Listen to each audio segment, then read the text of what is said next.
All right, well, now we get to that key point that you talked about at the very beginning, that up until this point, the budgets have been balanced, the pensions, health care benefits have been fully funded, but there has been such a backlash to the Florio tax package that the second half of his one term, he faces a veto-proof legislature of the opposite party.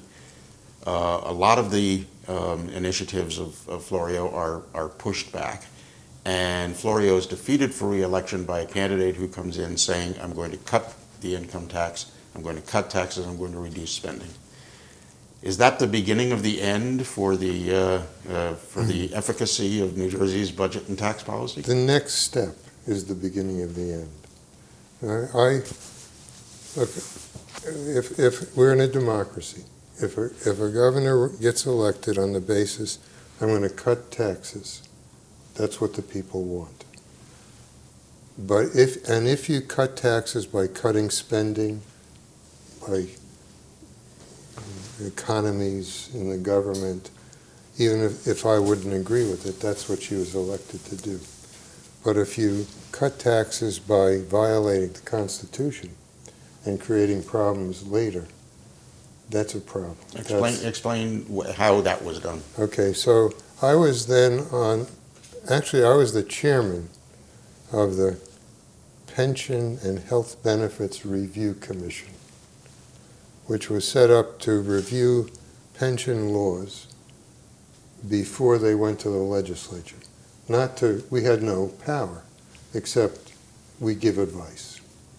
And when she was elected, I resigned as chairman, said, you're the governor, you pick your own chairman, and she picked Mike Horn. So we have a 9-member group, and her plan for changing the pension system was talked about in the press. And the question was, would it come before our commission? And the answer was yes. It came to us on a Friday, which is, in those days at least, a sign that they didn't want publicity.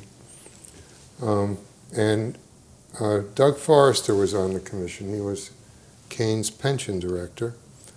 And there were 4 public members, 4 government workers, and the chairman. And all 4 of us spoke out against it. And Doug Forrester for over an hour, and then me. What could you so here's what it summarize did. It did plan. 3 things. First, it changed the employer's contribution formula. So it went way down, the amount you have to put in. Went way down, stayed way down for 10 or 15 years. And then it shot up like this. And the upward swing was basically, in the simplest terms, to repay what you didn't pay over the first 10 or 15 years, plus the earnings they would have had. So when you look at, for example, the new pension commission has a chart, and it shows what the pension obligations are going to be, and they're going up, like the hockey stick. That was created in 1994, and it was shown in 1994, this is what's going to happen. And that's why everyone on our commission, not everyone, but why the 4 of us were against it. The second thing, which was particularly galling to me, I was a consultant to the cities then, financial consultant, was, of course, the cities are employers too, and they had the same reduction in their pension contributions for the same period of time, and then it shot up. And the state took their so-called savings by reducing their state aid. So they got nothing out of this reduction except having to pay more in the future. But less immediately. But they didn't get that less because it was taken away from them. Mm-hmm. And the third thing, I don't know which is the worst. The third thing was when Kane made the health benefits an entitlement to retirees. he had to fund it the same as the pension. Became an obligation. And he did, and so did Florio. So they had maybe $350 million in that fund for employee health benefits in retirement. So she went back to pay-as-you-go health benefits and took that money to balance the budget and enable the tax to be cut. So she had, in order to cut the income tax, she took the money from the health benefits fund, she took the money from the cities, and she lowered the pension, state pension obligation for years, but put it, in other words, borrowed money. In the simplest way to say it. Those pension contributions that were then reduced, that was both the state's contribution and the employees' contribution? No, not the employees, just the states. Just the states? Yeah. It's Christie Whitman we're talking about here. Yes.